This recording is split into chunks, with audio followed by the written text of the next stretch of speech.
retour ci plateau Yeewu Leen 9h05 mooy doog a jot gis ngeen li ñuy yi ñuy nas pour jagleel leen ko le 4 avril dëkk bi dina yëngu duñu célébrer indépendance Sénégal dong waaye dinañu nekk France nekk itam Amérique Washington Adja Degen Chimère ak ñamu àndal sama nday ji ma nga dëkk bu ñu naan Monaco ñu ngi koy nuyu bu baax gis ngeen ko ñu ngi préparé donc dem Amérique defe naa bisu 4 avril bi bu ñu xëyee def Yeewu Leen ca dëkk bu ñu naan Paris bu ñu noppee ñoom ñooy àggali programme bi ci dëkk bu ñu naan Washington yooyu yëpp nag ay programme la yu ñu leen jagleel ci télévision Futur Média nga xam ne buñ ca noppee fii ci Ndakaaru di ngeen mën a dund défilé bi incha allah ci ëllëg sa nag ñu jox leen combat bu mag bi di combat boo xamee ni El Hadj Mën Mbay Garmi sànq ñu ngi ci xaw a junju suñu xarit yi xam nga ñu ngi ko tuddee nag ku baax di président Lamine Diack Seydou Aminata Ñaaw ak Gàllaay di ku baax koo xamee ni daal TFM wala GFM Entertainment ñoom ñoo yëy jagleel ko drapeau boobu lay jagleel nañ ko nit ku yàlla baaxal muy sa xarit nag koo xam ne Papa Cheikh réew mi dañoo toll ci delloo ko njukkal dëgg la muy mag mu baax moo xam ne mii lu ko war ci réew mi rek def na ko wallaay parce que xam nga Pape nekk ci réew tel talaloo sa loxo ne sama réew na ma defal nangam moo dal Lamine Diack te dundam yëpp daf ko investir ci réew mi wallaahi jàppale doomu aadama yi ba bés nag jot nag dëgg nag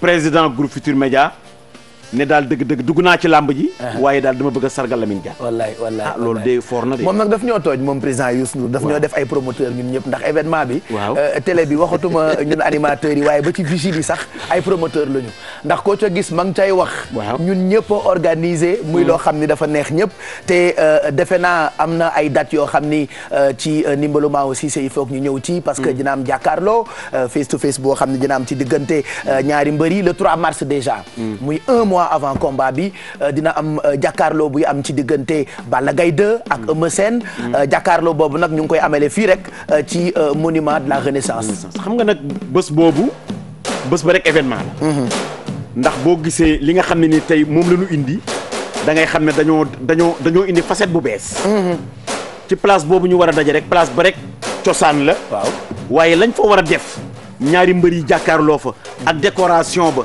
ak ni nga xam ne nii moom la noo sañsi ca bés ba loolu rek dëgg doorteelu bés rek loolu rek lu rëy la alors dañ leen di won bu ngeen demee ba place du souvenir naka la événement bi di demee le 3 mars gis ngeen nii mbër yi di duggee ak fi public bi di duggee ak fi presse bi di toogee yooyu yëpp nag dañ leen koy won nii ci misaal mën naa ko tuddee noonu oustaz ci misaal wala ci exemple rek mbër yi nii la ñuy duggee gis ngeen ko noonu bu ñu tàllalee El Hadj Mën Mbay Garmi dañuy jubal directement ci fi nga xamee ni dañu ko defar comme genre ring ci place du souvenir bi ñu daal di yéeg. fii nag ci la noo jongante d'accord ku ci nekk ci ngay waxe sa morom daal bu bés ba jotee lii laa lay def animateur bi toog ci digg bi ak journaliste yi. waaw léeg-léeg sax kenn ki na bëgg a daaneel barrage bi jëm ci ki ci des. waaye du mën a ne waaye duñ leen ca bàyyi. waaw duñ leen ca bàyyi. moo tax mu doy waar Pape. dina doy waar donc nii lay demee. et wax nga ko léegi place bi déjà bërëb la bu feese dell ak histoire. sànq rek ñu ngi wax ci wàllu trace yu jiit yi war a bàyyi. président Senghor dafay bàyyi trace. Abdou Diouf caaka biram numbe ma ca war xoox bàyyi fi trace Ablaye Wade di ko coro Sarr ak Manek Bafou sàq Fatma Demba moom itam bàyyi na fi trace muy place du souvenir bi président Macky Sall bàyyi gum na fi trace ndax Dakar Ziguinchor 5000 yëpp dafa baax ci taxawaayu njiit donc ñu dem ba événement bu ni mel ñu ne laata ñaari mbër yi di jàkkaarloo dañ leen di boole face to face ca place du souvenir xam nga Pape Cheikh njiit du moomeel dañu la dénk dëgg la bu ñu ne kii daal muy njiitum réew mi taxul nga moom réew mi bu fi boo ñëwee te fekk projet boo xam ne bile soo ko defee sa nawlee ko fi bàyyi te boo ko ci tegee sa tànk mu tegu ci yoon da nga koy appliquer loolu moo jaadu voilà waaw loolu boo ko defee rek rank yu ñu am mu nekk nag lu am solo moo tax continuité rek mu am solo moo tax njiitum réew day bàyyi ci loolu xel bu mu demee xolam ak xelam lépp loo xam ne lii tamit war na te mu jaar ci moom te keneen xalaat ko mu ne xalaat bu rafet appliquer rek moo war jeex na parce que nguur continuité la waaye Pape Cheikh maa ngi lay wax dara combat bii nu dëgmal ñaari xale yi war koo daje. combat dootu ko gën a rëy. mu ngoog kon jàkkaarloo bi ci diggante ñaari mbër yooyu le 3 mars lay doon ca place du souvenir ñun nag bu ñu xëyee le 3 mars bu ñu xëyee le 4 ñu ngi jëm Ndar. Ndar la ñuy defee yeewu leen muy GFM chez vous barki Dembo Ndiaye la ñu ko tàmbali ca Île de Gorée. bu ñu demee Ndar nag fa la ñu yeewoo ak Sénégal yëpp bu yeboo waa Ndar ngeen pare te xam ni le 4 mars télévision Futur Média dafay ñëw.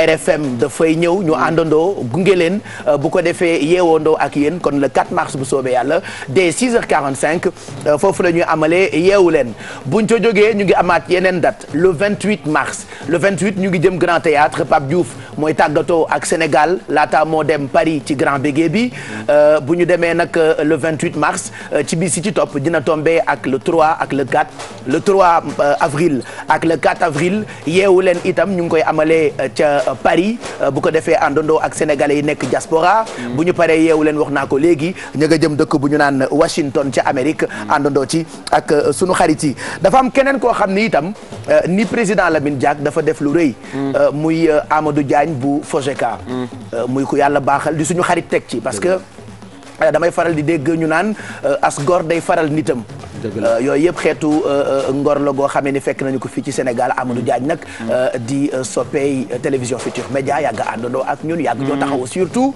suba nag Sénégal yëpp di préparer loolee ñu tuddee soirée FOGECA waaye soirée bi dafa am lu ko jiitu parce que dina am forum boo xamee ni forum économique sur les plans d'émergence en Afrique moo tax nag ki ñu fekk si di madame Ba ñu ngi koy nuyu bu baax madame Ba bienvenue sañse bi rafet na tagal gi baax na waaye defe naa amu leen benn jot ndax yéen a ngi préparé événement bi suba dama bëgg rek ñu ñëw ci d'abord lan mooy FOGECA. waaw Pape Cheikh tout d'abord may ma nuyu ñi nekk ci plateau bi. voilà il faut rappeler que madame Ba dégg wolof noonu bu baax waaw waaye man wolof laay làkk man bala sant di. nuyu waa TFM yëpp. merci leen ci invitation bi ngeen ñu defal. ñun waa FOGECA ñu ngi leen di delloo njukkal bu baax a baax. léegi. FOGECA moom c'est un groupement d'opérateurs économiques à vocation régionale et sous-régionale. D'accord. C'est-à-dire Afrique dafa toll fu nga xam ne te réew yi dañoo war a liggéeyal suñu bopp. État yi ñu ngi liggéey. gouvernement yi ñu ngi liggéey. waaye le privé. dañu war a prendre en charge suñu destinée. voilà sans xaar kenn. sans xaar kenn. très bien loolu moo tax ñu dajaloo. nekk un groupement. à travers toute l'Afrique. dem. ci bitim réew wutay investissement indi ko ci réew mi defar suñuy réew ñun ci suñu bopp teg avec toute notre indépendance. voilà waaw léegi nag looloo waral ñu organiser forum bi samedi. maanaam suba. ci suba déjà lay commencé. waaw demain à 9h. à 9h au King Fahd Palace. donc ñu am thème les plans d'émergence en Afrique. plan d'émergence en Afrique nag dafa nekk à la mode. parce que depuis 4 ans maintenant. pays africains yëpp ku ci nekk yaa ngi jéem a seet nan ngay génnee ci pauvreté ak ndóol. donc loolu moo tax ku ci nekk te bëgg nañu aussi. ingérence bu étranger yi doon am ci suñu économie di ñu dicter di ñu wax nan la ñuy defee. ba yenn saa yi sax mu yàqal ñu très bien parce que gis nañ ko ci ay anam yu bëri. ren ñu nit ñi africains yi nag décider ñoom toog def seen propre plan. dem présenter ko bailleurs yi. présenter ko les décideurs européens américains. pour won leen ne ñun lii la ñu bëgg. nii lañ ko bëggee. ngeen jàppale ci ñun nii mais ñooy dem waaw ñoo ko moom. dañuy dem en fait delloo si lu ñu moom. jël suñuy idée suñuy xam-xam. liggéey suñuy réew pour suñu développement. ce qui est intéressant ak FOGECA du Sénégal dong. non preuve bi dafay feeñ d'ailleurs comme man affaire xumbaay laa gën a bëgg. boo gisee programme bi ci spectacle bi suba ci guddi. exactement dina am Sénégal gis nañu Fally Poupa gis nañu itam ay woykat yu jóge Mali comme quoi il y aura pas que les Sénégalais. yu ñëw ci événement bi parce que FOGECA du yëfu Sénégal. donc c'est l'intégration africaine. intégration africaine parce que on est quand même guidé et entouré par l'UEMOA. l'organisation de l'unité africaine. la CEDEAO. ñoom ñooy institution yu nga xam ne. ñoo nekk suñu ginnaaw di ñu tete. di ñu jàppale te di ñu dimbali bu baax ci bépp ambition bu ñu am ak ci bépp initiative bu ñuy jël. d'accord waaw donc loolu waral l'Afrique sera représentée. mais ren y a un volet spécial. oui muy Europe. le Portugal. Le Portugal xam ne ci ñu ngi dugg ci Union européenne. yàggul tey def ay jéego développement boobu ñooñu ñoo fas yéene. ñëw ànd ak ñun gunge président Diagne. ñu ci suñu liggéey. ci li ñuy def ci FOGECA. Les Algériens aussi seront là. Très bien. Donc il y a une délégation qui arrive en jet privé aujourd'hui.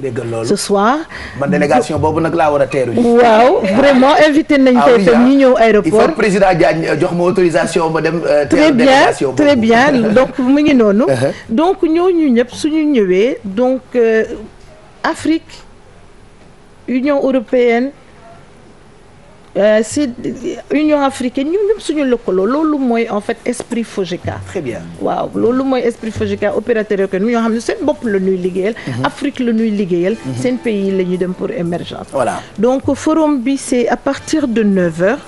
au Méridien, King Fahd Palace, je dirais. Et donc, il y aura des thèmes, les plans d'émergence en Afrique. Il y aura des sous-thèmes.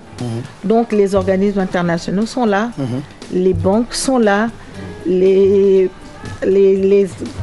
Même les sportifs seront de la partie parce que non, tout le monde. Football. Voilà, parce qu'il y a la CAF qui est représentée. Donc tout le monde sera là pour vraiment une réussite de cet événement. D'accord. Muy événement wu Afrique. yëpp te Europe tamit def dugal ci loxoom bu baax a baax. Fan la préparation yi toll préparatif yi fu mu toll. waaw fu mu nekk nag on dort plus. Ah oui, j'imagine. waaw vraiment te FOGECA nekk na benn structure bu nga xam ne dafa am ay xale yu xarañ. C'est une équipe très jeune. ñuy liggéey d'arrache-pied vraiment noppaluwuñu. ñu ngi def seen kéemtalaay kattan je dois les nommer nag parce que foog ma wax. waaw foog ma wax. waaw suñu xoolee te organisation technique forum bi. Amignan moo ko yore. Amignan vraiment elle fait un travail remarquable. Très dégourdi. Voilà très dégourdi. Donc organisation bi côté. Gala ak lépp luy xumbaay. mooy sama domaine. sa bos li ma neex waaw Marème Soda. waaw wax dëgg yàlla donc Yacine. donc Adama. ñoom ñëpp ña nga fa xale yaa nga fa di liggéey. du ñu nelaw vraiment ñu ngi jàppale président bu baax a baax a baax. léegi Ndiaye tamit moom mooy suñu man moom lay woowee PDG. d'accord waaw. Diop. sama chauffeur bopp. ndax moom may dawalal fu ma soxla moom may yóbbu. vraiment jàppale ma vraiment bu baax ci lépp lu ñuy def vraiment ñoom ñëpp maa ngi leen di féliciter. di leen gërëm te xam ne métti na mais sunu bopp la ñuy defal Afrique Sénégal la ñuy jàppale Sénégal la ñuy dimbale te développement loo ci def rek jar na ko. voilà jar na ko waaw. donc programme bi suba lay commencer ci suba gi ca King Fahd Palace ay waxtaan yu am solo. du yëfi Sénégal donc yëfi Afrique la mais en même temps ngeen invité ci ay dëkk yu bëri yu jóge Europe. am ñoo xam ne ñu ngi ñëw tey délégation yaa ngi jóge ci dëkk yëpp. donc demain toute la matinée déjà dinañu ko suivre ci télévision Futurs Médias bu ko defee guddi gi nag dîner de gala bi nga xam ni nag da ngeen cee woolu ay artistes yu mag yoo xam ne ku ci nekk jóge nga ci sa dëkk pour ñëw àndandoo ak FOGECA. Exactement Fally Ipupa moom xam ngeen ko République démocratique du Congo la jóge chaque année mooy ñëw ànd ak ñun ci gala bi vraiment bégal ñu bégal képp congolais bu nekk fii ci Sénégal donc après on aura Cheikhouba Kouyaté ak son épouse, Ami Kouyaté, et on aura Thione Seck aussi du Ramadan. Comme presque chaque année. Voilà, comme chaque année, depuis 8 ans qu'il nous accompagne, Papa Thione, donc on aura Thione Seck avec nous. Et ce sera une soirée où des prix seront décernés. D'accord. Des prix seront décernés aux entrepreneurs africains qui se sont vraiment illustré cette année et donc c'est très important du rek fête bi ak fête bi et résolution wu forum bi tamit ci lañ koy lire joxe ay engagement pour les années à venir donc voilà c'est à peu près ça le mu ngoog merci beaucoup madame Ba xam naa amu leen benn jot lay bàyyi rek nga dem àggali ko looy tëjee waaw c'est ça léegi di gërëm ñëpp di nuyu ñëpp di sant ñëpp merci waaw te di féliciter encore une fois suñu président parce que mi ngi def liggéey bu rëy ci Sénégal dafa baax waaw nit ku baax nag te mi ngi koy wone sur tous les plans surtout ci wàllu liggéey waaw parce que won nañu yoon bi teg nañu ci yoon bi te xam nañu ne na xam ne relève ngi ci ginnaaw waaw parce que jàngal nañu te won nañu bala may tëj nag damay ziar sama sëriñ waaw parce que xam nga àdduna moom loo gis yëpp diine gi ci la bokk. ak am solo. bëgg ñu ñaanal ñu. ci suñu forum bi ñu am réussite. incha allah waaw may ñaanal nag di ñaan sama sëriñ Cheikh Omar Tall. macha allah waaw bu Cheikh Al Mamadou Bachir. xalif général de la famille omarienne. waaw vraiment. wallaay. Muntaxa daaxa Cheikh Omar. waaw léegi nañu ñaanal vraiment ñu am ndam ci li ñuy def yi nit ñëpp Sénégal yëpp ñaanal ñu te ñëpp fekk si ñu nag invité nañu ñëpp inchallah waaw amul xaaj ak seen tout le monde est invité pour la réussite de cette soirée. On sera tous de la et partie. on remercie encore la TFM merci suñu événement la en fait président Amadou Diagne suñu xarit la ñu ngi koy gërëm bu baax di ko ndokkeel yal na yàlla yàggal taxawaayam ak ñi mu àndal ñëpp ci projet K merci beaucoup madame Ba ñu ngi lay ñaanal et puis di ñaanal équipe bi ngeen àndal yëpp ci événement boobule. alors ce qu'on va faire tout de suite mooy dugg ci waaj yu fekk fa Alfie mu ngi togg yu baaxam lan la ñu indil tey on va découvrir juste après ce qui suit.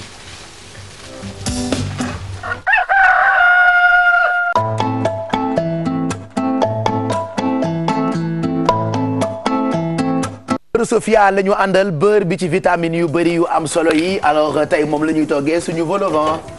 tout à fait Pape Cheikh comme ni nga ko waxee beurre Sophia toujours mënuñu di ko bàyyi ginnaaw riche en vitamines. ba tey togg bi compliqué na dafa dem ba tey yaa ngi dër.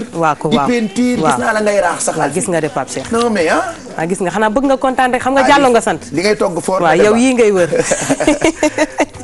donc Pape Cheikh may commencer ak beurre Sophia. sama sauce béchamel bi nga xamante ni dama ciy def lu toll ci benn kuddu beurre Sophia Pape Cheikh. donc bàyyi ko muy seey. donc maa ngi ak meew Sophia tamit. donc ma xëyool ko nii rek ci wet gi. moom mi nga xamante ne da nga koy def rek mu seey instantané donc dina dem ci sauce béchamel bi moom tamit. donc dama koy xóoyal ci biir pot bi. gis nga nii rek nga koy def ci biir ndox bu sedd bi mu seey Pape Cheikh. donc bàyyi beurre Sophia bi seey. ma jël lu toll ci ñaari kuddu farine Pape Cheikh. donc def ko ci biir beurre Sophia bi. pour mën a façonner sama sauce béchamel bi nga xamante ne day dem tamit ci vol au vent yi. donc ma yëngal rek gis nga beurre bi ak farine bi. mais est-ce que du defar lii moo gën a compliqué parce que je t'ai vu depuis 7 heures. waaw yaa ngi jël pâte bi di ko regarder c'est ce que je veux vous montrer c'est ça maa ngi ci yaaw waaw lii nii est-ce que méttiwul pour defar. méttiwul Pape Cheikh parce que c'est de la pâte feuilletée. donc bu ma defar ci suba dër ko. donc jël sama emporte-pièce bu mag ak bu ndaw. maanaam découper ko ba mu jox ma cercle yu mel nii. donc ma jëlaat bu ndaw bi. découper ci biir pour mu jox ma couvert bi. donc da ngay jël jaune blanc de rek collé ci rebord bi Pape Cheikh. maanaam blanc de colle de liant moo ñuy servir waa de colle. donc da ngay jël deuxième partie bi rek collé ko ci kaw. donc moom lañ doon defar ci suba. soo paree mu jox la lu mel ni mu jox la bu mel ni xaaral ma def sama meew Pape Cheikh ci sauce béchamel bi ci sauce bi. yëngal en même temps booy togg mën nañu jëlaale téléphone bi de parce que xam naa ni yéen a ngi buuxante depuis sànq pour jot ñu appelé yéen la ñuy xaar seeni dépense ñun ñoo ko des 88 628 22 22 wala 88 628 65 65 donc koy xóoyal. donc bu ñu yëngalee ci sauce bi. léegi mën nañu bàyyi mu dang. mën nañ ci def encore meew. dañuy xaar mu dang. donc comme li ñuy wax vol au vent yi mooy pat mooy genre mbaxane yi ngay gis parce que ay forme mbaxane quand même la ma jox. donc suñu paree dañ koy enfourner du yàgg rek Pape Cheikh 15 minutes lay def ci four bi. donc da ngay jëlaat jaune de rek def ci kaw nii pour bu génnee nga am dorure bii nga gis nii ci kaw. donc moom la ñu enfourner en première partie pour mën ko bàyyi mu sedd. entre autres Pape Cheikh am nañ fii poulet ay blanc de poulet yoo xamante ni dañ ko sauté. def ci sunu jonge poulet bi nga xamante ni poulet moo ko tax a jóg. waaw pour safal ko nga xam ne dafay andi épice gis nga xet bi mi xeeñ. def ci tuuti laaj Pape Cheikh xorom ak poobar. donc def ci benn soble ak benn powu champignon. waaw donc moom tam moo ñu servir base ak sauce bi nga xamante ne moom la ñuy ñëw def ci biir. vol au vent yi waaw ci biir lañ koy dugal. donc sauce béchamel bi ci biir tam nga koy def. non sauce béchamel bi mooy ñëw dem ci biir poulet bi. parce que day nekk poulet boo xam ni dafay mel ni crème. donc ñu assaisonné sauce béchamel Pape Cheikh. maanaam xorom ak poobar. ak noix de muscade duñ ko fàtte parce que mooy andi goût béchamel bi ñu soxla. léegi juste permettre ñu jël beneen téléspectateur allo allo allo. allo salaamaaleykum. maaleykum salaam. Pape Cheikh ça va. ñu ngi sant bu baax kooku. man la Absa. Absa na nga def. ça va bien. Absa naka. Absa Ndiaye. Absa Ndiaye. waa Absa Ndiaye foo dëkkee. maa ngi dëkkee Parcelles. fan ci Parcelles. 26. unité 26. waa Absa mbaa jàmm nga fanaane. waa jàmm rek. ku dem marché ci kër gi da ngaa yónni xale yi wala yaay dem. non man maay dem ndax man maay goro bi maa fi sëy si. ah yaa fi sëy. waa yow de foog nga wax ak Mado pour mu wax la moom nu muy def ak gorom. xanaa Mado. waaw. Mado ci loo nekk. maa ngi sant alhamdulilah. ba yaa ngi si jàmm. maa ngi ci jàmm kay. li nga sol de rafet na macha allah. merci yaa ko moom. vert noir la. allo Absa Ndiaye. waaw Pape Cheikh. Absa waa ji joxagul la dépense. jox na ma dépense de waaye boo ma doolee dama jël ma mottali def ba mu baax. ñaata la jox.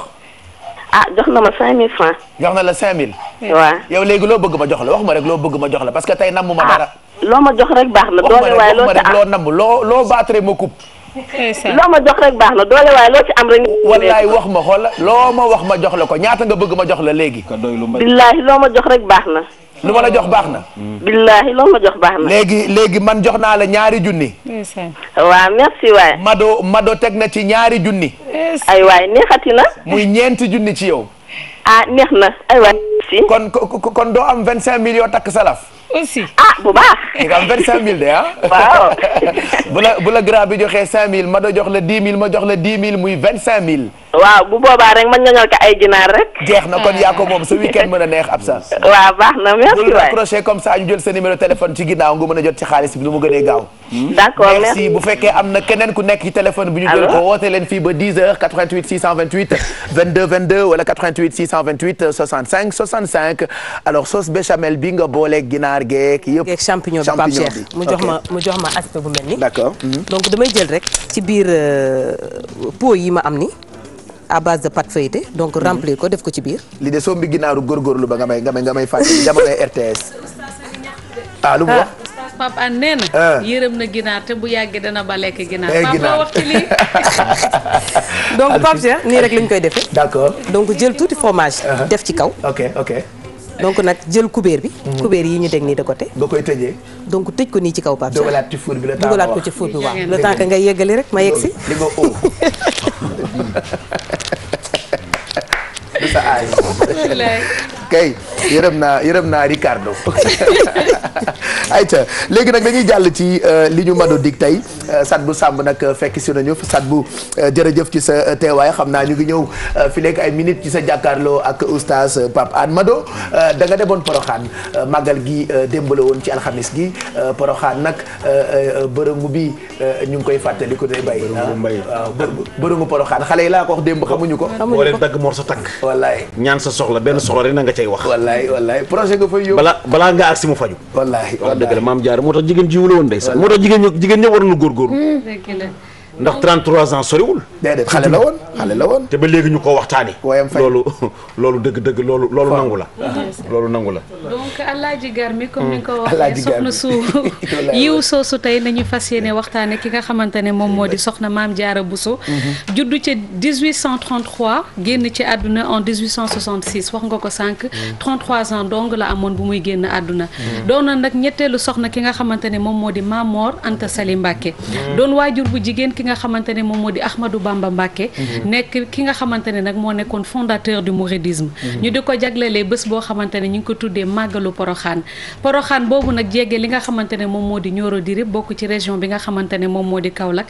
mu nekk jigéen bépp jigéen wala seul jigéen bi nga xamante ne moom nañu jaglelee benn bés. mu doon jigéen boo xamante ne fii la bokk ci Sénégal ñu di ko santee lu bare bare.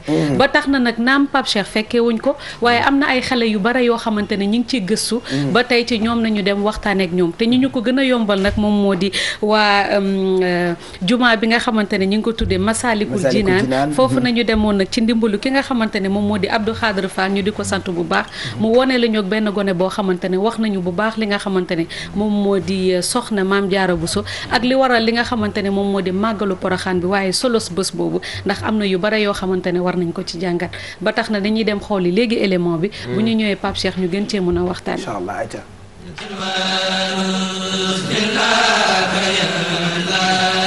bu nee màggalu Porokhane moom faaw ñu wax ki waral màggal gi ndax lenn mënul am te cosaanam amul kon soxna Diarra faaw mu am ba pare màggal ko doog a am ñu fay dem doog a am te soxna jaara ku ne xam na ni nit mënul ñu koo màggal te bokk ci cosaan yu sell nekkul nit ku sell maanaam jëfut lu tax ñu koy màggalee kon ku ne xam na ni soxna jaara way juróom wu góor dafa bokkoon ci askan wu sell muy waa Mbusoobe ñooñee di ay sët ci yonente bi sallallahu alayhi wa sallam maanaam Ahmadou Bousso mi nga xam ni mooy way juru soxna jaara Bousso ak Maam Asta Walo Mbàkke mi nga xam ni mooy way juróom mu jigéen ñooñu ay nit ñu sell lañu woon te kenn ku ci nekk ñoo bokkee seen maam Maram ja seen maam ja maam Maram Mbàkke nga xam ni soxna jaara ak Maam Mor Anta Sali ay doomu ndijaay ak doomu bàjjan moom lañu woon ci zahir noonu la ñu àndee woon ci ndigalul soxna maam Anta Ndiaye Mbacke mi nga xamante ni moom moo tegtal Maam Mor Anta Sali soxna jaara ngir mu mën a dem këram ñu ànd liggéeyal yàlla ci kaw ay teggin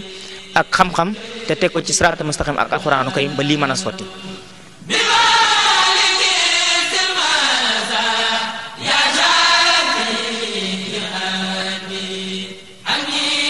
kon da ngay gis ni yillay bis bi li ci jëkk mooy jàng alxuraanu karim yoo xamante ni pour jagleel ko soxna si ak mboolem gox bi ak mboolem àddina yëpp ñaareel ba ñu teg toftal ci xasaayiti Sëriñ Tuubaa yi nga xamante ne nii sëriñ bi ba mu koy bind dafa doon jàngoon teeg yu méttee métti te moom yi mooy doom la ci soxna Jaaratullaa ñetteel bi mooy li ci bëri loolu yi def ay salaatu ala nabi yu bëree bëri ak ay subhanallah ak laa ilaha illallah muhammadu rasulullah sallallahu alayhi wasallam yooyu di ko saxal ci bis bi di ko def addi soxna si rawatina xasida gi ñuy wax sindi di loolu day tegtale ni ndax sindi di bépp xë boo xamante ni am na ci rek damir bi day dellu ci soxna jaara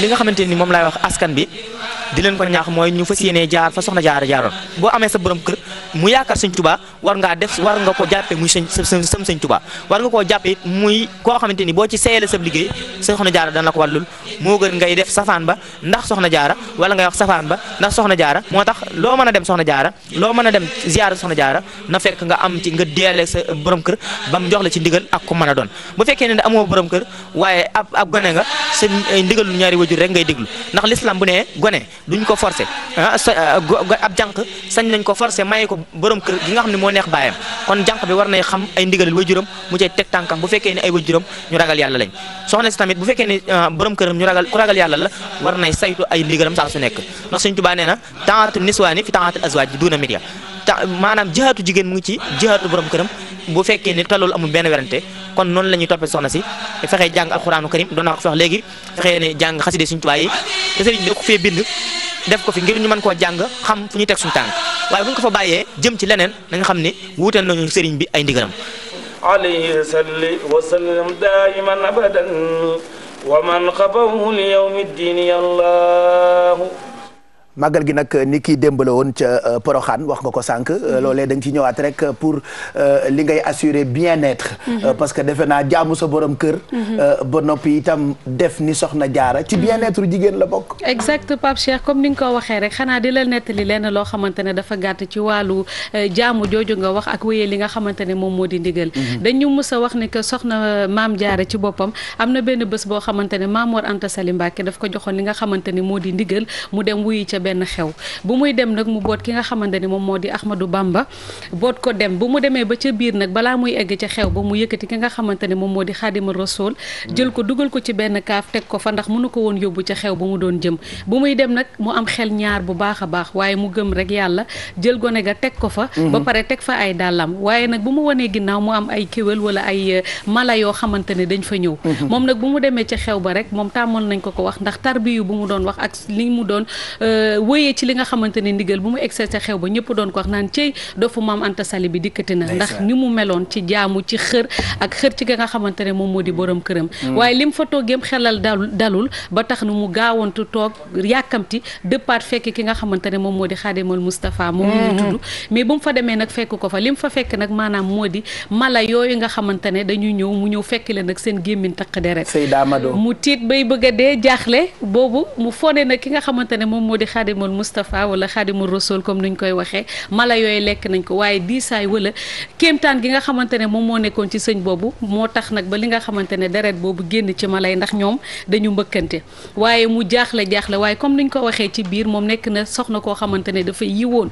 ginnaaw sax bu fekkee dafa doon jaamu bu baax ki nga xamante ne moom moo di borom këram waaye dafa tokkoon bu baax li nga xamante ne moom moo di diine l'islam ba tax na mu tarifa bés boobu kaamil lépp kaamilu alxuraan ñaan di seet ki nga xamante ne moom moo di Cheikh Ahmadou Bamba mii tey mu wër taseeg ay pël laaj leen mënul fexe ba gis ko mu waaxu nag ba egg ci ki nga xamante ne moom moo di Mamour Anta Sali sëñ bi ne ko ah yow de soxna jaara yàggoo ca xew ba nga demoon mu naan ko ah waaw rek ndax yaawantu pour toppatoo ki nga xamante ne moom moo di Xaadimu Rasul waaye bu ma duggee ci néeg ba mu fekk fe ki nga xamante ne moom moo di Xaadimal Rasul waaye di fàttali nag ba mu koy boot maanaam mi ngi fel mel ni que ci benn weer la toll woon waaye bi mu ko fekkee ci biir néeg ba sëñ ba mi ngi ko naan ah yow da yàgg nga fa nga demoon waaye buñ koy natt mi ngi toll woon ci li nga xamante ne moom moo di ñetti weer waaye ci tënk rek liñ ci mën a jàng foofu ci biir Pape Cheikh mooy li nga xamante ne moom moo di gëm bi nga wax ak tarbu yi bi nga wax ba nga xamante ne loolu dama koy bàyyi ki nga xamante ne moom moo di oustaz Pape Hann ndax xam naa ni moom moo ñu ko gën a xam ak moom moo ñu gën a mën a wax surtout soxna yi nga xamante ne tey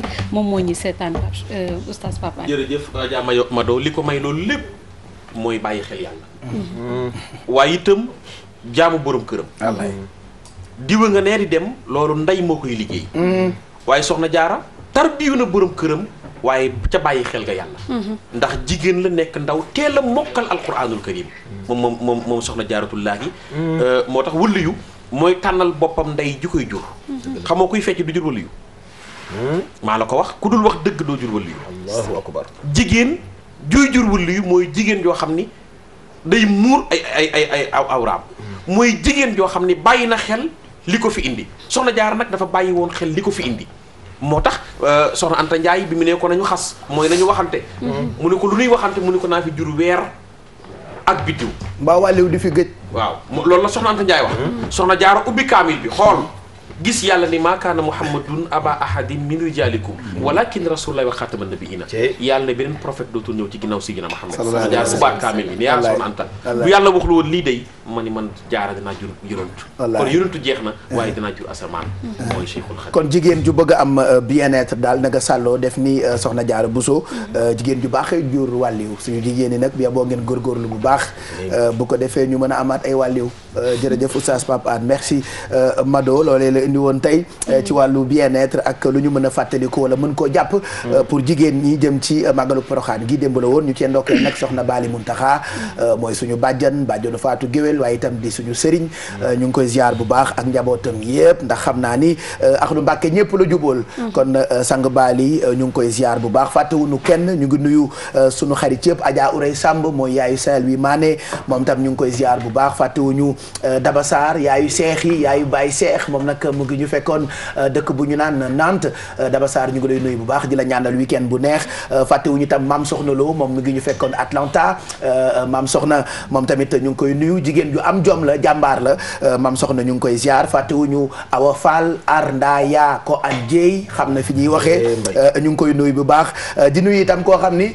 yaay la ci sat bu mii ñëw tey di soxna Yaaya Diallo ma nga nekk dëkk bu ñu naan Italie di soppe oustaz Pape Hann di xaritam teg ci defe naa mbaaxam oustaz xam nga ci dara voilà Yaaya Diallo di ko baax ñoom lay conférence ci Milan conférence boobu xam naa sat dana ci dem rek incha allah donc soxna Yaaya Diallo ñu ngi koy nuyu bu baax fàttewuñu ñi nga xame ni ñoom ñooy àndandoo ak ñun tey seetaan ci soo ba tey yeewu leen bi di ñaanal Adja Yacine Maguette Diop doomu docteur la ak maman Dianko depuis Joal elle fête son anniversaire demain donc on lui souhaite un bon anniversaire Adja Yacine Maguette moom mu nga xam ne ni ñu ngi àndandoo ak ñun ca suba ak léegi El Hadj Oumar Mbaye Garmi da nga ñu diggoon ni tey daañu ñëwaat tuuti ci parcours ki nga xam ne ni moo di Adja Xambe ma jaaga ma jëm nag ci ndaanaan lu mag ginnaaw bu ma ndokkeelee rek soxna Baali Muntaxa ak aju Ndey Jaañ Géey bu sóori bi ci mbaaw moo ko seexal te dëgg-dëgg jigéen daal mooy magasinu àdduna ci la nuy denc lépp moo tax jigéen fu jigéen nekk rek war naa bàyyi loolu xel moo tax nag léegi na ma tàbbi nag ci aju Xaar Mbay ma jaaga ndaanaan lu mag li nañ ci dem rek directement Pape na biir waaw na biir jarul yàggal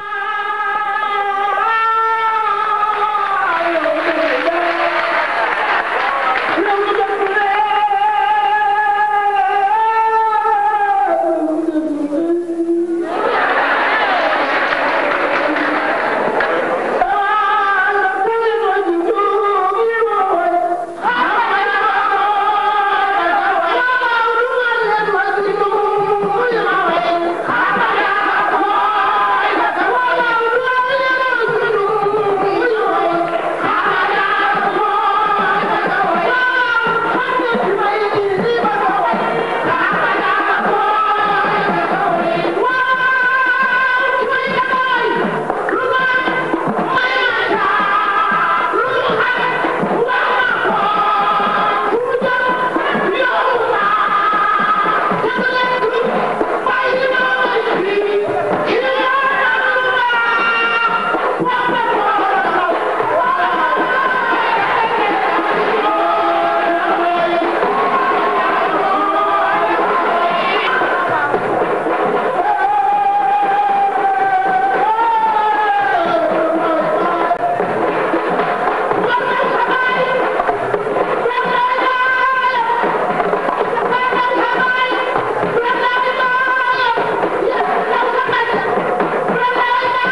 Adjaratou Xaar Mbay ma jaaga ngoog pourtant li mu def nii ba léegi looloo ngi fi de. waaw xam nga surtout Amadou Fatim Saatee ngi noonu. déggal li alsaanu ko jul ak muuri. ma jaaga baayam woy na ba woy gëleem. ma jaaga may sa woy na Samo. waaye maa ngi lay wax dara de Baye Cheikh. xale yi fi nekk moo leen encadré jàngal leen. waaye nag moo nekkoon nag mag ña. jël ci ñoom lu baree bari ba mën ko bàyyi xale yi. parce que dafa bokk ci génération yi bokkul. dafa ànd ak Jabu ànd ak Fambaye. ànd ak Fatou Xuda Yadd. ànd ak Daba Assane. ñooñu la fekk seen jamono ak Kumba Fall Léwuni. ñëw àndaat ak ñoom ñëw na gunge xale yi nag. waaw moo tax nag muy ndaanaan te nag dëgg-dëgg way di ànd ak finesse. te xaar bu dee way cër yi bu ci nekk daa am dëgg am na loo xam ne moom la lay dénk moom nga war a def. wallaay piisam daf maa neex moom école la en fait. way bu mag nag yow mi ko jege. ci yan ngeen di faral di waxtaan lan ngay jàpp ci waxtaanu Adjaratou Xaar Mbay. li may jàpp ci waxtaanam. dafa fonk ay géeram. jox leen cër. dundandoo ñoom dund boo xam ne bii dund bu rafet la. wallaay gàlle. ku mu am ñàkku la. waaw ku mës a amanteel wóolare rek. day sàmm sa diggante ak moom. ba pare nag jàppale tamit ñi nga xam ni dañoo bi ñu ñëw Sorano. waaye kat ay ndaanaan la ñu judd ci ndaanaan. waaye nag am na loo xam ne dafa leen accompagner yokku leen ko. ba ñoom ñëpp tey ñeme nañu bu ñu woyee da nga xam ne ndaanaan way na. bi muy woy ak léegi mu ngi bëgg a yàgg ba noppi itam mag la léegi waaye ba léegi foo ko déggee baat baa ngi fi. lan mooy secret Adjaratou Xaar. waaw mais xam nga dafa am loo xam ne lii don lay doon yàllaa koy maye. xaar nag loolu xëy na yàlla ñàkkul lu mu ko ca may. waaw parce que am na ñoo xam ne tey. âge bi mu toll. wayatuñu mënatuñu sax. wallaay mënatuñu waaye moom ma ngay mën ba tey ndimbal suñu borom waaye nag dëgg-dëgg ñaanu wàll yi dafa am solo. koo xam ne ki la dëgg-dëgg sëñ Babacar rek la soppoon. wallaay jox ko léppam. loolu tam dafa nekk loo xam ne li lu fort la. wallaay jërëjëf El Hadj Man Mbaye Garmi. mu ngoog donc fàttaliku googu dañu ko doon def ci carrière Adjaratou Xaar Mbay ma jaaga. ñu ngi koy ziar bu baax moo ko njabootam xam naa daan ci ñëwaat. ci nu mu gën a yaatoo ci émission boobule di ndaanaan. nga xam ni war naa ko def samedi 17h bu jotee ci télévision Futur Média. wonele xale yi ak mag ñi. Man Mbaye Garmi nag fii ci groupe Futur Média moom la ñu tuddee gardien du temple. su boobaa dina ma ci gindi bu baax bu ko defee ñu mën a yokk xam-xam waaye léegi Sadbou Samb dafa daanu bi xaar di woy. waaw Sadbou ñu ngi lay nuyu jàkkaarloo bi ci sa diggante la ak oustaz Pape Hann mi nga xam ne àjjuma yi daf ñuy beral loxo ndax soppeem ba. bu xëyee fajar gunge ñu laataa yeewu leen bu yeewu leen jotee mu ñëw toog. bu ngoon gi jotee 4 heures mu ngi itam Sénégal ci siira wax naa ko sànq beral loxo la rek ak bëgg sa soppe bi. waaw kenn du moom xam ni mooy ko sa kanki te du jeex du xeew yi te soxlawul promotion koo xam ni boo ko bëggee di nga bien fii bien fële mooy Seydina Muhammad ku sakkan mooy rasulullahi sallallahu alayhi wa sallam yonent boobu nag bu la yàlla mayee nga yëg dara ci sa xol nga yëg ni bëgg nga ko kooku sauvetage la àddina ak àllaaxira te it nag maa ngi lay wax ni mag ñi ku la raw alaaj Pape mi ngi la raw ci bëgg Seydina Muhammad sallallahu alayhi wa sallam mag ñi seen dund seen lépp dañ ko jël jox ko rasulullah sallallahu alayhi wa sallam xoolal sëriñ Cheikhul Khadim la mu wax ana xaadimu rasul may mindaanu rasulullah sallallahu alayhi wa sallam nga xool Cheikh Seydil Hadji Malick dundam yëpp jàngale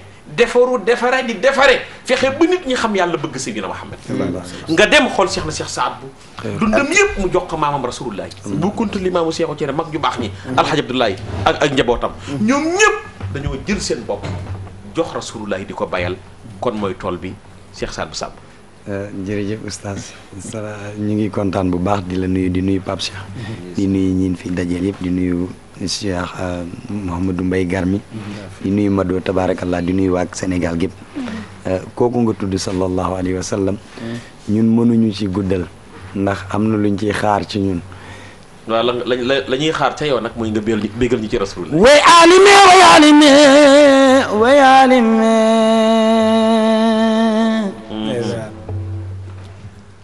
albayti muxtaar ñoo bari ngor duñu daw dañuy jeex sang ba ca Madina Seydina Muhammad sallallahu alayhi wa sallam Busiri yu nee na kayfa tarxaalu xiyakal anbiyaa woo cey Mamadu yaa samaan mata wala zatamaaw lam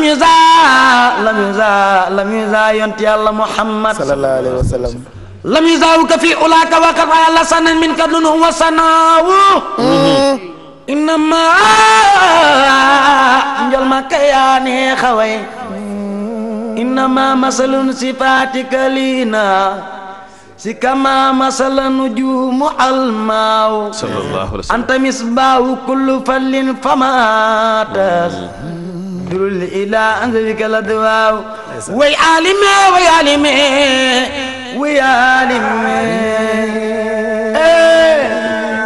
albayti muxtaar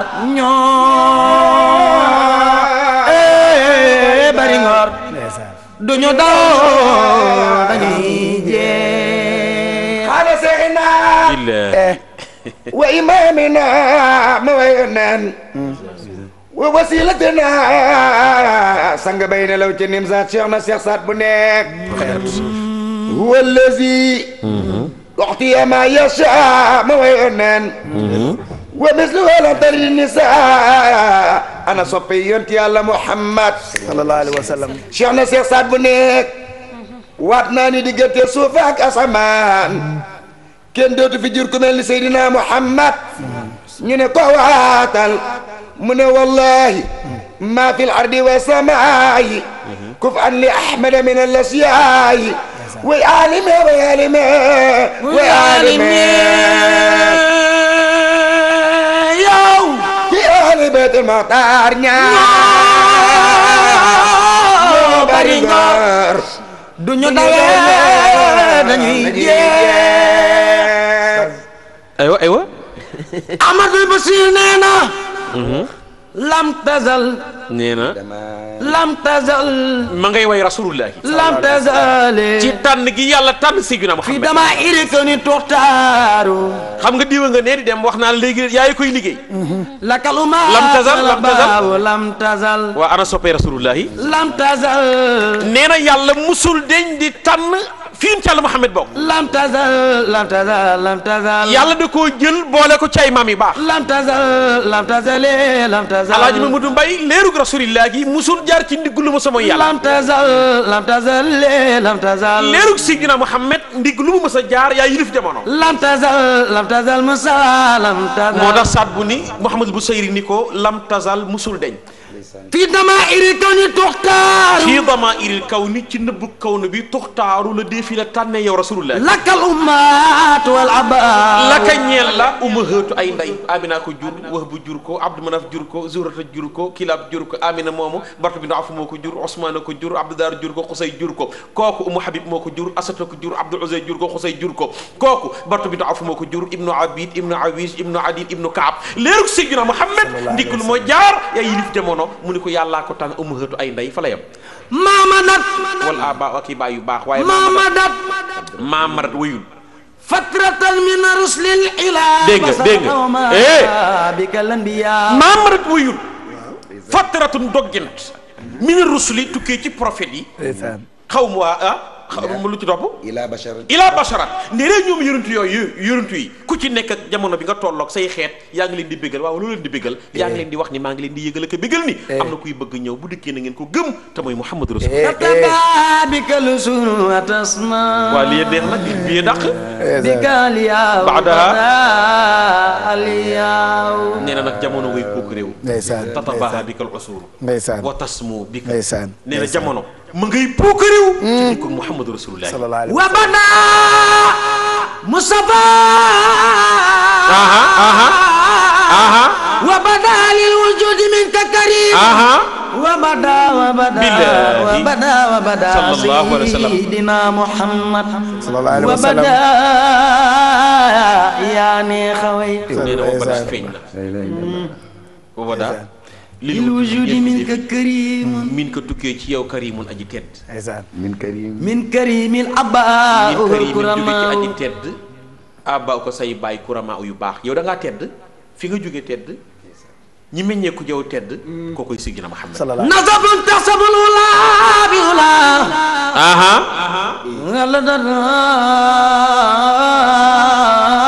نجومها الجوزاء dëgg سودة وفقار حجة الله على الخلق أجمعين أنت في والذي يدي أرسل رسوله بالهدى ودين الحق ليزعه على الدين كله وكفى بالله شهيدا محمد رسول الله والذين معه أشدوا على الكفار رحماء وكل بيت تراهم ركعا محمد رسول الله وكل بيت وإن حل البديع به بالله صلى الله عليه وسلم دون خير الخلق كالعدم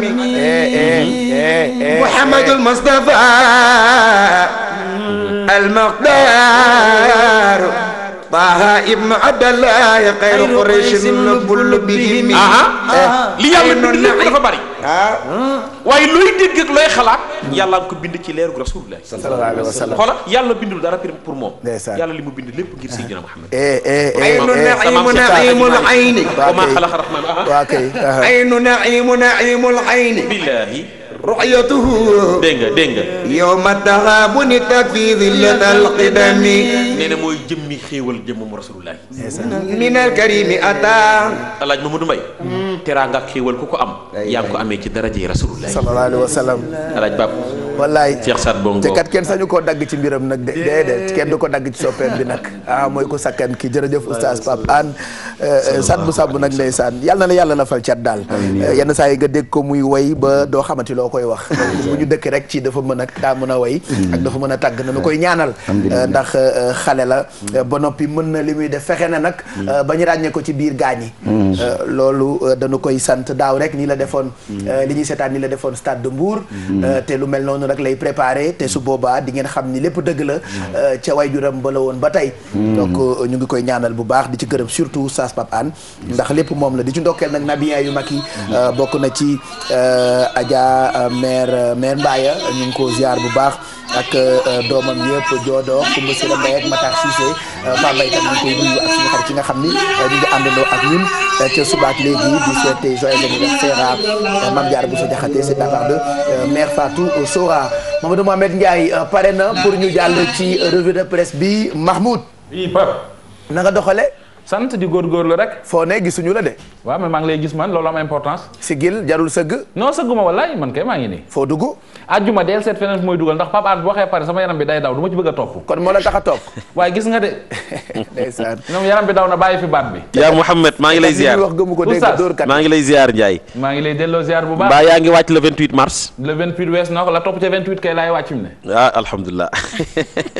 Garmi. waaw mais ziar naa la sama soppi. maa ngi delloo ziar bu baax. Mamadou Mohamed Ndiaye. baa yaa ngi ci jàmm. gërëm yàlla ak sant ko. baax na kon Madeleine baa yaa ngi ci jàmm. maa ngi sant bu wér. ay ca Pape moom fu mu ne. waaw moo jaaxal ñëpp. Pape. Mohamed. nuyul ma sa gan gi te nga bëmax ma ñu dem.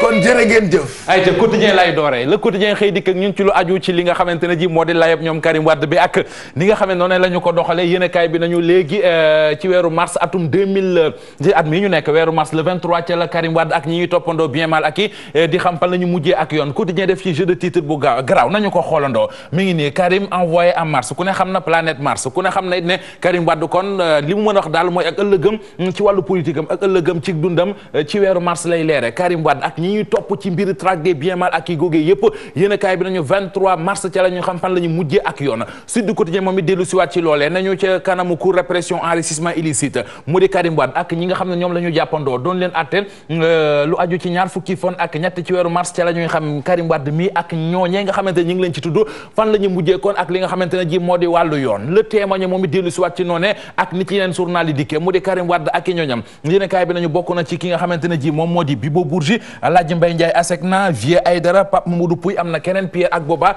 ak Karim Wade mi journal bi nañu ñaar fukki fan ak ñett ci weeru mars gi nga xam ne moom la ñu dëdmal ca la ñuy xam ñoom fan la ñu mujjee ak yoon ñoom ñooñee seen nekk ak yoon grand place populaire kon la mu ca gis moo di ca la góom di way dëtt baam way deret mooy Karim Wade ak consort 23 mars ci la ñu xam fan la ñu mujjee ak yoon yéen kaay bi nga xëy dikk ak ñun ci kàddu yoo xamante ne ji kon mi ngi bawoo ci Bibo Bourgi lii moo ko wax enquête kat neen ak dogal bu ngeen mën di jël dogal la boo xamante ne ji jarul bakkan leneen loolu it yéen kaay bi di populaire xëy nañu ko wax mi ngi ci suufu journal bi Abdoulaye Wade moo wax li nee na kër yi ñu ne Karim Wade ko moom teraanga ji ñuy toppee Karim Wade nañu fexe ba buñ ci dugal sama alal ndax man damaa am sama këri bopp buñ ko ci dugalee da nga xam ne man duma Karim Abdoulaye Wade ne li ma décidé woon man ak Viviane Ndaye Karim moo di suñu faatoo suñ kër gi ci Point E ñu jox ko Karim Wade kër ga ñu am ca Versailles ñu jox ko Sindiély Wade ñu dem ci beneen yéenekaay mu di journal bi nga xamante ne ji moom moo di Walfadjri xëy dikk ak ñun ci Bibo Bourgi bokk ci kenn ci koo xamante ne ji am na solo lool ci layo bi Bibo Bourgi mi ngi nii ci xët mu njëkk journal bi nga xamante ne ji moo di Walfadjri moom Bibo Bourgi kon lu aju ci layo boobee ak it ni nga xamante ne ji noonu la ñuy waxee ci gars yi Karim Wade yeeg yu ni mel en tout cas Bibo Bourgi yéenekaay bi nee nañu démb jël na wàllam ci àtte ba nee na nag moom ñaara ko sonal ñaari délit la def benn ba mooy lim jege njabootu Bourgi te moom sax far santur Bourgi beneen bi mooy li nga xamante ne ji kon doon na xaritu Karim Wade lii la ko gars yi sonale lii la ko gars yi toppee en tout cas daal mbooleem lu ñu doon waxal Karim Wade ak li leen di waxal ñoom ñi moom Bibo Bourgi ak keneen ku ñu déglu naka démb weddi nañu ko ba mu set wecc nañu seeti yéenekaay bi nga xamante ne ji moo di Le Soleil xëy dikk ñun ci njiit réew mi Macky Sall ak ngan nga muy amal ci diwaanu Ziguinchor journal bi nañu démb am na ñaari gaal yoo xam ne moom président de la République daloon na ko bokk na ci bateau bi ñu tuddee Aguène bokk na ci bateau bi ñu tuddee Diabogne journal bi nañu Casamance ak na mu naqare woon na dem Macky Sall génne na leen ca loole yamu ca ndax am na benn ligne chemin de fer boo xam ne diggante Ziguinchor Tamba ak Dakar lay doon moom président Macky Sall ak it li nga xamante ne ji wax na ko foofee enquête def ci dellu si waat moom journal bi di enquête la mu ca gis moo di président Macky Sall nga xool aw doxalinam tourné ba ci diwaanu Ziguinchor la nga cee gis mooy mi ngi waajal présidentielle 2017 yi Macky Sall kon ma nga ca campagne am grand place nañu moom daal li mu xam ba xam ko mooy jël na waax yi Macky Sall ma nga tegu kon ca waax yi ne lu aju ci li nga xamante ne ji moom moo di bateau bi nga xam ne ñaari junni nga daan fay boo dee dem Dakar Ziguinchor wala Ziguinchor Dakar Macky Sall nañ léegi nguur gi mooy gàddu 50% yi maanaam kuy dem junni kese ngay fay leneen loolu it wax na ko bokk na ci billet avion bi taxi ca nekkoon dañu koy dindi fexeet ba Casamance doon barab bu am solo ci wàllu tourisme boobee direct info gis ca leneen moo di lan ci faatu la jëm li ko nar a faat yéenekaay bi nañu bokk na ci li nga xamante ne ji moom moo am ca diwaanu Saly ndax hôtel Savana ba foofee 3 hectares dañu koo jaay mu jur coow lu rëy ci diggante liggéeykat yi ak seen i njaatige kii di Abdoulaye Diouf Sarr ministre tourisme ak li nga xamante ne ji doon na ko woote muy xalaat bu mu jibal mu di ay assises jëme kon ci wàllu tourisme ngir lijjanti ko yéenekaay bi nañu acteurs touristiques yi nee na fu mu xam na fa jëm ak i assises am ñoom duñu bokk ci ay ndaje yoo xamante ne ji amul benn njariñ ki xëy wax li koy jariñ ci observateur la ko wax mu di promoteur bi di Pala Mbeng borom groupe lébu gi Pala Mbeng nga ko yéenekaay bi nañu Pala Mbeng wax na ay dëggam liñ ko fi doon waxal ne ndaw sii di Aïssatou Ndiaye moo ko porté plainte ndax nee na Pala Mbeng da ko doon harcelé Pala kon nee na loolee lépp ay noonam ñoo nekk ci ginnaaw rek di ko wutal ay kompolo ki pexe ngir bëgg koo sànk nee na ak njabootam bi ñu yëgee loolee dañu boole mbetteel ak lu leen naqare ki def lu ni mel mu di Aïssatou Ndiaye Pala Mbeng ne dama ko yërëm ndax jamono ji bakkanam mi ngi ci xët mu njëkku grand place lay dellu ak ngan nga président Macky Sall di amal ca diwaanu Casamance ak yooyee journal bi nañu Farba Ngom toj na ko Farba Ngom toj na ngan nga nan la ko tojee moom Farba Ngom honorable député géewulu président Macky Sall la mu njëkk a def mooy ca géewili dëkk ba daf ci am koo xamante ni daf bëggoon a jël micro bi waxtaan ak gars yi waaye ba mu ñëwee dafa jaawale Farba Ngom ak Farba Senghor fa mu waroon wax Farba Ngom mu ne fa Farba Senghor Farba Ngom mer nangu micro ne ko tuub ko waaye moom it def na fa loo xamante ne ji war na koo tuub ngiru dundam moom Farba Ngom bi Marième Faye Sall di ñëw ànd ak président Macky Sall mu bëgg ko présenté bëgg koo waxal lu baax ak mbaax li ma ko wax moo di sa cuuraay umpul kenn pale baa ngay xeeñ xun bañ ne ko bala ngay nemmali ca pale ba sax day génn ba boo tollee Café de Rome mu lay xeeñ grand place nag li muy laaj mooy cuuraay luy jógee pale di dem ba Café de Rome mu muy def ñi ca biir pale ba Pape. jërëjëf Mbaye Mbaye xaw ma Ndiaye man damaa sonn say affaire damaa sonn leeral naa ba sonn lu mu wax du ay kàddoom ay yéene kaay lay liir di ko jottali man damaa sonn ci xale bi. yaatu na ñëpp. waaw ku wax léegi mun la hey Mbaye. yow maa dugg ci kër ñu may naan ma Mbaye kaay toog rek Mbaye kër Kadi Gueye Papa Gueye xale yi ku ñëw ne ma toogoon rek Mbaye.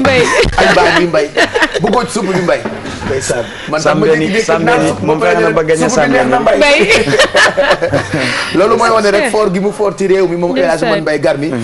yàlla na taxawaayam yàgg fi la ñuy jaaree nag jeexal li nga xam ne ni moo di yeewu leen bi tey 10h jot na Faty Dieng pare na pour journalu français bi xanaa gërëm ñëpp sant ñëpp waaye gërëm surtout ñi ñu tuddee lingeeru Baye Cheikh yi ñoom Jooda Mbaye ñoom Rokhaya Senghor ku lim Dioum kontaan naa xale yi jënd piis yóbbu ko ci tailleur bi ñu ñawal ma lii donc maa ngi leen ci gërëm bu baax xam nga xam sa nit bëgg ko weesuwul lii xam ka may ñawal di Modou Faye Mousli Couture yóbbu fa donc maa ngi leen ci gërëm bu baax ak képp koo xam ne rek soppe nga tey àndandoo ak ñun El Hadj itam ñu ngi lay gërëm bu baax biig nga sagal ñu ci lancement wu saison bu bees bu double vie nga xam ne dimanche la ñu koy commencé ñu ngi ci gërëm sénégalais yëpp te di leen wax rek ni série ba ngoog commencé na incha allah dimanche ci guddi ci télévision Futur Média donc El Hadj maa la ci gërëm bu baax xanaa rek di bég ak di kontaan ne Pape Cheikh yàlla na lépp barkeel amin amin amin amin ndax yow da ngay rakk ju baax amin amin dañu dajo gore bi ma ñëwee maa ko jiitu Amadou Mbaye Garmi ñu réserver ko chambre boo xam ne bile benn chambre rek la. wallaay. bi ma ñëwee ba dugg ci chambre yi mu ne chambre bi daal kenn du ci tëdd Amadou Mbaye Garmi sama mag ji moom laa ciy dugg. wallaahi wallaahi loolu dafa rëy. te ak yeneen ak yeneen ak yeneen. te nit ki bu su la mayee ci li mu am li nga am moom nga koy delloo. nit ki nag boo xamul noo koy def ni mu la def. waaw. maa ngi kontaan nag bu baax ci Moustapha Mbaye soppeeku mag boobu li ndax dafa sol lu mel nii rek ma ne ko Moustapha rafet na di. wallaahi. ab tailleur téléphone nag Moustapha ñawal na la ci benn. macha allah. Mbaye yàlla na yàlla guddal fanam te sama ndax moom nag sama xarita maa ngi ko bégalu baax Aline Ndiaye mi ko ñëw tamit maa ngi ko ndokkeel dëgg dëgg njaxas bi daal moo ko def Pape di gërëm ñëpp di sant yow wasalaam jërëjëf ñu ngi lay jox rendez-vous kon dimanche ci guddi ci RFM ci mémoire du Sénégal dimanche 22h ak El Hadj Oumar Mbaye Garmi oustaz Pape Hann rendez-vous bi tey ci ngoon la bu 4h jotee ci siira bu 4h jotee ci siira soppay Seydina Mouhamed yëpp a ngi toog di ko xaar insha allahu taala ñu waxtaane rasulullahi di gërëm nag Babacar Diop soppe da baax ca Fadia di ko baax di suñu soppe nuyu ngañ bàyyi waaye xaj Pape di leen ñaanal yàlla yow it yal na yàlla yokk la dëgëral amiin amiin di fàttali nit ñi nag le 28 mars waaye nag aljuma 27 février bi mooy nag bu Saad bu Samb ci Sorano moom itam di ci woo soppee Seydina Muhammad sallallahu alayhi wa sallam Saad bu rendez-vous bi kon le 27 bii la bu soobee le 27 la di sant Chérif Alweli Mané Ndiaye mooy sama sang sama wasila waaw di sant sama mag ji Mamadou ku la fonk la saa yi ma ko gisee mu ne ma invité ma Saad bu maa la wax loolu sama bu ma la invité tey sax boo ko seetee li ma invité ma Saad ko kenn la ci man waaw maa ngi gërëm nag Pape Sylla ma ngoone Coro ñu ngi koy nuyu bu baax Sylla création lii ma sol tabarakallah démb la ma woo jox naa ko oustaz Pape Hann bëgg naa ngeen jàppale waaw mu nga mbuur woo ma rek ndeysaan ne ma comme da ngay dem yeewu leen waaw na saraxe ciseau waaw balaa cat bi ko topp waaye Pape Maris Couture nag Ahmed Diallo Ahmed dafa baax dee ma koy ñaanalal Ahmed dafa baax man lu ma sol rek bu rafetee rek moom la te bi ma agsee loo ma wax sañ nga waaw dëgg la loolu laa la njëkk a wax Ahmed Diallo la waaye Garmi laa ko njëkk a wax de Ahmed Diallo ma Pape yàlla ak ma indi fii nag maa ngi koy seen correspondant Mbour RFM Mbour Mami tabarakallah waaw ak ñoom Abdou Diouf ak ñoom Mami Maysa ñoom tabarakallah ñoo taxaw ci waa kay jërëjëf yàlla na yàlla fay leen kon mbokk yi mu ngoog Mado ñu ngi lay gërëm yow itam di la dikk daje bu soobee yàlla mardi matin ci yeewu leen mardi matin incha allah ci yeewu leen xanaa di gërëm rek ki nga xamante ni moom moo di El Hadj Mamadou Seck di grand bijoutier ca Dakar waaye ajaratu Ndiouk Lam sa professeur d'anglais ñu ngi koy gërëm bu baax ndax tey li ma sol ni yëpp moom moo ci jaar Mrs Lam day ñëw léegi yii grande couturière sa ay yére nga fa thank you so much jël naa fa sa ñaar jox ko sa xarit waaw Mrs Lam kon ñu ngi koy nuyu bu baax moo ma jàngal anglais Alfie sunu ay vol au vent pare na Pape Cheikh xanaa Fati rek waaw di leen souhaiter une bonne dégustation et à lundi inchallah Pape Cheikh tu viens pas demain matin tu week-end star non samedi dama ko denc ah dama ko denc waaw dama ko denc da nga feral téléspectateur non feraluma damay andi bagage yu bees Pape Cheikh ñi ci ba tey amoo jotu kenn non ñi ngi tourné di matin alors ñu bàyyi leen nag Faty Dieng gërëm ñëpp sant ñëpp Mao Cissé moo jiite woon production bi petit Khadim Yao Gervais tout le monde on vous souhaite une bonne journée toog l'homme au doigt d'or laa ko tuddee maa ngi leen di jox rendez-vous tey ci guddi après jàkkaarloo ci seen émission night show sinon suba ci guddi suba ci RFM wala suba ci ngoon bu 17h jotee ci seen émission ndaanaan wéy leen di àndandoo ak ñun voici le journal de 10h.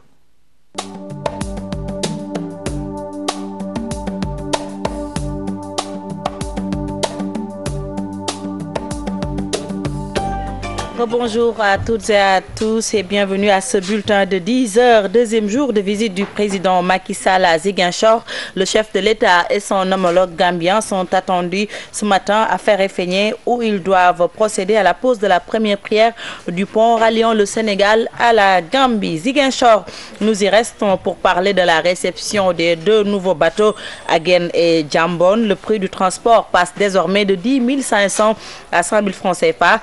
Cette réduction de 50% saluée par les populations. Ces réalisations du président Sall participent au désenclavement de la région de Casamance, des promesses électorales tenues par le président de la République, selon Frédéric Tendeng. Fatima Taba, Djibi Diallo.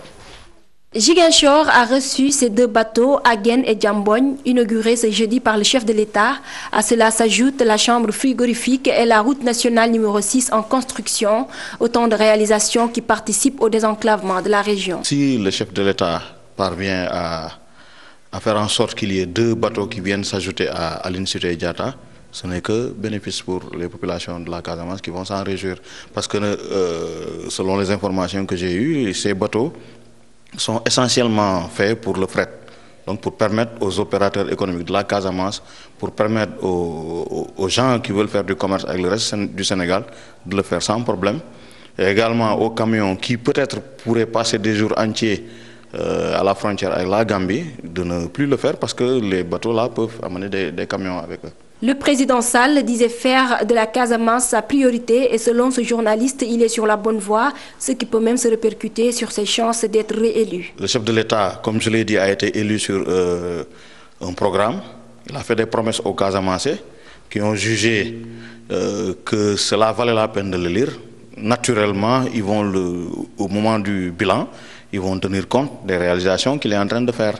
Mais les Casamancais attendent surtout des avancées dans le domaine de la paix par rapport au conflit qui dure depuis plus de 30 ans en Casamance. Donc tout cela, au moment venu, va naturellement compter énormément pour le bilan de Macky Sall qui veut se faire réélire en 2017. Avec cette tournée économique, Macky Sall marque des points aux yeux des spécialistes. Le président Sall poursuit son opération de charme dans le sud du pays, frappé par un conflit armé depuis plus de 3 décennies. La décision de ramener le prix du transport Dakar-Ziguinchor à 5 000 francs, bien accueillie par les populations. Fatima Taba, merci. Procès de Karim Wade, fin des plaidoiries. Le verdict est attendu le 23 mars sur décision de la Cour. Ce sont les plaidoiries des prévenus Mamadou Pouy et Ibrahim Abou Khalil Bourgi, suivis de répliques du parquet spécial et des avocats de la partie civile qui ont mis fin à l'audience. Les 2 co-accusés de Karim Wade ont, par des arguments, tenté de démonter certaines accusations tout en déchargeant le fils de l'ancien président poursuivi pour délit d'enrichissement illicite. Selon eux, Karim Wade n'est ni actionnaire, encore moins bénéficiaire économique des sociétés qui leur appartiennent. Il déclare également qu'il n'y a jamais eu de mouvement entre leurs comptes respectifs et celui de Karim Wade. Des déclarations rejetées en bloc par le parquet spécial et les avocats de la partie civile qui affirment que les prévenus ne font qu'esquiver les vraies questions pour finalement essayer de détourner la cour de l'évidence, un exercice périlleux voué à l'échec selon le substitut du procureur Antoine Diome. Les prévenus ont en outre déposé des notes de plaidoirie qui vont être examinées par la cour. Nous y reviendrons dans nos prochaines éditions. Et puis Maître Souley Makodou Fall fustige l'attitude de certains de ses collègues et parle d'un boycott qui n'existe que de nom. Vous l'avez compris, il fait allusion au boycott des avocats de la défense. Ce conseiller de l'État invite ses collègues à venir à la barre défendre l'intérêt de leurs clients qui risquent selon lui des peines lourdes. Reportage Pape Nderifal, Thierno Laurent Mendy. Retournement de situation spectaculaire de certains avocats des co-accusés de Karim Wade. Selon Maître Souley Fall, il faut parler de 3 catégories d'avocats de la défense. Il faut les diviser en 3 groupes. Donc il y a un premier groupe d'avocats concernant M. Karim Meïssa Wade qui ne peuvent pas intervenir. Le deuxième groupe, ce sont les avocats qui sont venus d'eux-mêmes par respect de leurs obligations professionnelles. Lorsqu'on encaisse des honoraires, on a l'obligation de dévouement, l'obligation de venir se présenter et de défendre ses clients-là. Le troisième groupe, ce sont les avocats qui n'ont pas voulu venir et qui ont été contraints de venir se présenter et de le défendre par force. Pour Maître Fall, ce boycott n'en est un que de nom. On a assisté ce matin à la plaidoirie ou l'auto-plaidoirie de Bibo Bourgi, qui est privé de son avocat, mais nous ne sommes pas dupes. Nous, les avocats, savons pertinemment que Bibo Bourgi n'a fait que lire un texte qu'a écrit son avocat. C'est déplorable. Ils n'ont pas boycotté, c'est une drôle de façon de boycotter. En tout cas, boycotter, c'est de ne pas venir du tout, de ne pas intervenir de quelque manière que ce soit. C'est ridicule tout ce cinéma-là. L'avocat affirme que tout est question de stratégie. C'est dans la stratégie de l'évitement et c'est surtout la stratégie de Karim Wade qu'il vient imposer à ses co-prévenus qui n'ont fait que lui servir de prête-nom. Le boycott des avocats de la défense permet aux conseillers de l'État à occuper seul le tribunal. Sera-t-il une conséquence pour Bibo Bourgi, Pape Mamadou Pouye et compagnie? Le verdict nous édifiera. Pape Ndéri Fall, les avocats de Karim Wade font face à la presse en ce moment même. À l'hôtel Ndiambour Justice, toujours le syndicat des travailleurs de la justice en arrêt de travail pour cause. Une des leurs a été violemment tabassée par un gendarme en faction au palais de justice, selon leur secrétaire général El Hadji Malick Diop. Cette violence est la énième du genre depuis le début du procès de Karim Wade. La victime, Madame Henriette Diallo, secrétaire de son État, revient sur le film de son cauchemar et se remet à son syndicat qui n'écarte pas de porter plainte contre le gendarme Codé Ndiaye Mardieng. Elle avait du mal à se prononcer devant nos micros, tellement elle était sous le choc.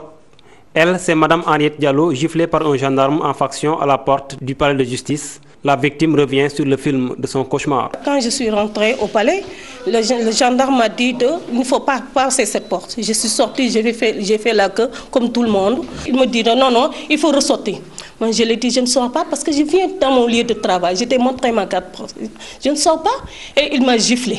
Des gendarmes qui sont venus avec leur chef, ils m'ont dit non, il faut calmer. Le secrétaire général du syndicat des travailleurs de la justice s'indigne. Le dit syndicat a tout de suite procédé à l'arrêt des travaux à l'annonce de l'incident. Aujourd'hui, ça a été le summum. Quand on en arrive au point où une dame est sévèrement giflée par un gendarme qui a l'âge de son fils, c'est inacceptable. C'est pour cela, nous les travailleurs de la justice, pour protester de cette violence d'État, nous avons décidé de montrer notre solidarité à notre camarade Henriette Diallo en décidant de faire un arrêt immédiat du travail en guise de protestation. El Hadji Malick Diop soutient que depuis le début du procès de Karim Wade, les forces de l'ordre ne cessent de violenter les travailleurs du palais de justice. Depuis le début de ce procès, il y a eu une augmentation de la sécurité au niveau du palais, mais à la limite, nous sommes victimes de cette sécurité. Parce que chaque jour que Dieu fait, nous sommes victimes de certaines violences verbales, gestuelles, de fouilles. Tout le monde y passe. Le Sud-Just n'écarte pas de porter plainte contre le gendarme en question. Toutefois, une concertation est prévue avant de prendre une quelconque décision. Codé Ndiaye, merci également de votre fidélité. C'est la fin de ce bulletin. Prochain rendez-vous d'information, 13h pour le journal en Wolof. Très bonne journée à toutes et à tous. Restez en compagnie des programmes de la Télé Futurs Médias. Au revoir.